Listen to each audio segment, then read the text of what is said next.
Good morning, Dan and Amy. Former FDA Commissioner Dr. Scott Gottlieb was on MSNBC, and I thought he had a compelling summation of the balance that needs to be struck in real time right now as we're discussing what to do next as we see different states doing different things. Here's Dr. Gottlieb. Well, look, the safest condition to reopen the country would be after we see sustained declines in new cases, and we haven't seen that. We've sort of hit a plateau at around 30,000 cases a day and 2,000 deaths a day. It bounces around, but if you look at the trend line, really for the last month, it's been around that level. I think many of us felt that the mitigation would work to bring down the number of cases, and you start seeing sustained declines in new cases by now. The mitigation worked to keep the hospitals from being overwhelmed and certainly mitigated the worst case scenarios that we were projecting at the outset, but it hasn't brought down the number of new daily cases to the levels that we thought. And so you'd want to see cases on a downward trajectory around the country. You see cases actually going up in many parts of the country. And then you want to make sure you have the resources in place. You want to make sure the hospitals have extra capacity, that you have testing in place, that you have resources to do good track and trace of people who are infected and be able to isolate them. We don't have all those pieces in place, so we are reopening against some risk. But, you know, we have to weigh that against the cost of remaining shut, too. And there's public health consequences on the other side of this. For example, data came out just yesterday showing that visits for chemotherapy are down almost 20%, meaning cancer patients are literally skipping treatments. And so there are a lot of public health costs on both sides of this, and that's why this is so hard. Yeah, Aren't there more? Yeah, aren't there more cases because more people are being tested? I mean, yesterday alone, 17,000 people were tested in Illinois, and that's happening all over the country because now tests are readily available for anyone who thought maybe they had it. If you want to get an antibody test or if you want to get tested, because you have some symptoms. There's also this issue, and that's the concentration of caseload. Norbert Michael over at the Heritage Foundation looked at this and found that more than half of U.S. counties have no COVID-19 deaths. We're so focused on big metropolitan areas, and that's fine. That's where the big caseloads are. Yeah. New York has 20,000 plus deaths. Context. Always context. This is a big, diverse country. And, for example, talking about Illinois, if you want to look at Chicago, that's the population center. Chicago Metro, 60% of the population. But let me tell you something. When you start aggregating all the counties in central and southern Illinois that have very few cases and few, if any, deaths, you start talking about a whole heck of a lot of people. 7 figures worth of people down there, too. They matter. Somebody who lives in southern Illinois matters as much as somebody who lives in Chicago. Isn't that sort of the philosophy of saving lives? Somebody skipping their chemotherapy treatments out of fear matters as much as somebody who got the COVID-19 infection, right? Or not going to their cardiologist for fear of getting COVID. Just 5 states, New York, New Jersey, Massachusetts, and Illinois. Massachusetts, Illinois, and California. Those 5 states account for 54% of all confirmed cases and 61% of all deaths. Wow. There are more than 1,600 counties in this country that have 0 deaths. Another 447 that have 1 death. Another 443 that have 2 to 5 deaths. Another 183 that have 6 to 10. Another 94 that have 11 to 15. You get the point. Context. And going back to what Scott Gottlieb said there in terms of framing it, okay, doctor. But then he also said this at the end with respect to your point, Amy, about testing and the infection numbers we're getting and what the real infection numbers probably are based on the testing that's being done. Remember, for every case we're diagnosing, and we're diagnosing about 30,000 a day, there's probably 10 to 20 infections. So we're probably diagnosing only 1 in 10 to 1 in 20 infections. So those 30,000 are really about 300,000 infections a day. Well, if they're really more like 300,000 or 600,000 infections a day, then what does that say about the lethality rate of the virus? Exactly.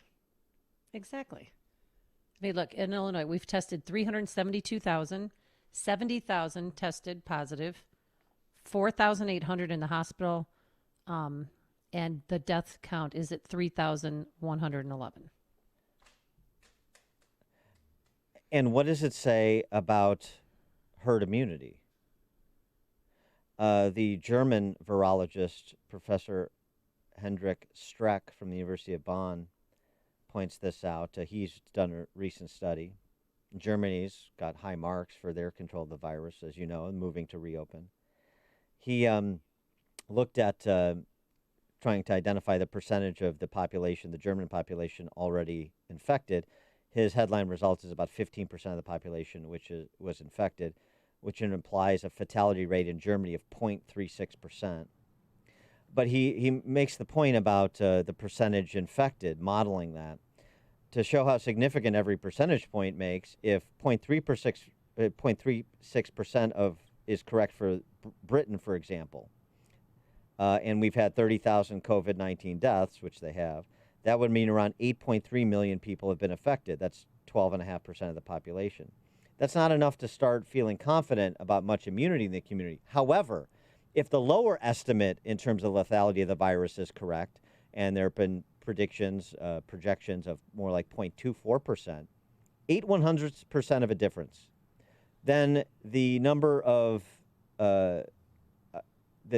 people who have been infected in Britain all of a sudden goes from 8 million to 20 million, which is around a third of the population, and fundamentally changes the calculus in terms of how bold policymakers might want to be and how reasoned residents may be, understanding just how widespread the infection is. That's why 0.8% could make that big a difference in terms of the perspective of policymakers and run-of-the-mill residents alike. That's why all this stuff is so important, because it's the basis for these decisions, and it's the basis for people's understanding, and it's the basis by which fear may someday give way to reason for so many. Today's not that day, but maybe someday. And do you want to hear from our pediatrician from Oak Park, who's No. also the head of a public health department, about flattening our curve? I want to hear from John Nolte, the editor-at-large of Brietbart. John, thanks for joining us. Appreciate it. Hey, good morning. Thanks for having me on. Happy Friday. Happy Friday to you. Good morning. And so you've written about some of these topics, but I wanted to start with just on the larger topic of reopening. This piece that you wrote last week about North Carolina, doing a little comparison contrast. North Carolina, where you live, and Roy Cooper, the governor there, maintaining a statewide lockdown despite the data and science, and these are supposed to be men and women of data and science in public offices. At least that's what we hear from them. Yeah, it makes no sense. My county and the 4 counties around me, 5 counties total, we've had fewer than 100 coronavirus cases. I think we've had 1 death in those 5 counties. Each of those 5 counties has a hospital. So our system is not going to be overwhelmed. Why are we locked down? And then he extended the lockdown from April 31st to May 8th. And my question is this. I think this is the existential question regarding all of this. We have no cure. We have no vaccine. Why is it safer to open on May 8th than today? I mean, there are states that are going to be closed until July. How is it safer to open up in July than it is to open up today? The vaccine is still out there. It's still going to be as infectious as it is. And if there's no risk of overwhelming the health system, and that's a valid reason to lock down, but if there's no risk that that's going to happen, what makes it safer to leave your house on July 6th? Because the same wolf is still going to be outside waiting for you. So none of this makes any sense whatsoever to me. And no one can answer that question. And the guy, I heard the clip, the MSNBC guy, it's just fear porn. 30,000 new cases a day, 30,000 infections a day. Well, yeah, like you guys said, it's because we're testing more. We're doing hundreds of thousands of tests every day, so of course we're going to find more infections. But if you look at the hospitalization rate, and I did a piece on that yesterday, you'll find that hospitalization is flat or it's decreasing. So the most useless number in America today is infection rate because we're testing so much. The number that matters, if you want to know if there's a new explosion somewhere, is the hospitalization rate, and I don't see hospitalization rates spiking anywhere. Although I would So say, it's all a fraud. well, although I would say that the testing is useful for exactly what Professor Streck at the University of Bonn points out, and the discussion about herd immunity and exactly what percentage of the population is infected. Maybe Dr. Gottlieb was. Yes, I agree. Yeah, he was unintentionally backing into that. I mean, he's a sharp guy, but I mean, if it's really 10 or 20 times the number of infections daily, in some respects, that's good news because herd immunity is immunology 101, and unless there's a vaccine in the offing, which there does not appear to be, there may be a imperfect treatment in the offing, but not a vaccine in the offing, then yes, you want the young and healthy to develop antibodies, and that's the way to quell the spread of the disease as well as potentially its lethality. And oh, by the way, Gottlieb also said the same thing that you've heard from Dennis Prager as well as on this show, which is, yes, we expect that this will be seasonal. We expect it to be back in the fall and the winter. We don't know what form it will take. We don't know if we'll have the prospect of another epidemic, but we expect it to be back. And so now with the precedent that you've established, what's the threshold by which you're going to have governors or calls on the president to shut everything down again? We're going to be on this hamster wheel? Or do we want to be a little bit more measured and thoughtful about what exactly we're doing as we're gathering all this information and as we're seeing, by the way, real-world examples, not just in Sweden, but in states that are reopening now, that should be instructive for the states that aren't? Yeah, and when it comes to that, and that's the point I wasn't clear on, the infection number is a useless number. Yes, it's very useful when it comes to finding out what the true fatality rate is and other things like that, obviously. But when you're talking about the infection number as it relates to lockdowns, it's just fear porn, it's misleading, it's deliberately misleading, and it's meaningless when it comes to locking us down. There's no reason to have us locked down. And my understanding is that we still don't have a vaccine for the flu of 1918 that wiped out millions and millions of people across the world. But why did that epidemic go away? Herd immunity. Enough of us have the antibodies. And chances are very slim we're going to get a vaccine to cure the coronavirus. So the only hope we have is herd immunity. And we may find out in the end, 5 years from now, when the history of this is written, 10 years from now, when someone's able to take off their partisan blinders and their hatred for Trump and actually write the truth, we may find out that avoiding herd immunity by locking everyone down ended up in the long run killing more people. Yes. Because if we had gotten herd immunity earlier, we could have saved more lives. No, some people that I know tell me that they think that this is going to last until September, October, so that we could have mail-in ballots instead of going to the polls. I mean, is that out of the realm of possibilities? Yeah, the politics behind this are just they're so cynical and they're so corrupt, and you have the Democrat Party. The Democrats are about to unveil a $250 FDR style New Deal based on this. They're pushing vote by mail. They've got literally billions and billions of dollars in corporate media propaganda behind them to push this vote by mail, which is just unbelievably a corrupt way to go. So I don't know what's going to happen. I look at the polls and I see 60% of the people are scared and they want to stay in their homes, and that's a little unsettling to me. But I'm hoping that as time goes on. I mean, they could stay in their homes all they want, but I believe that, if you want to stay in your home, stay in your home, but give out the other people a choice to go out and try and make a living.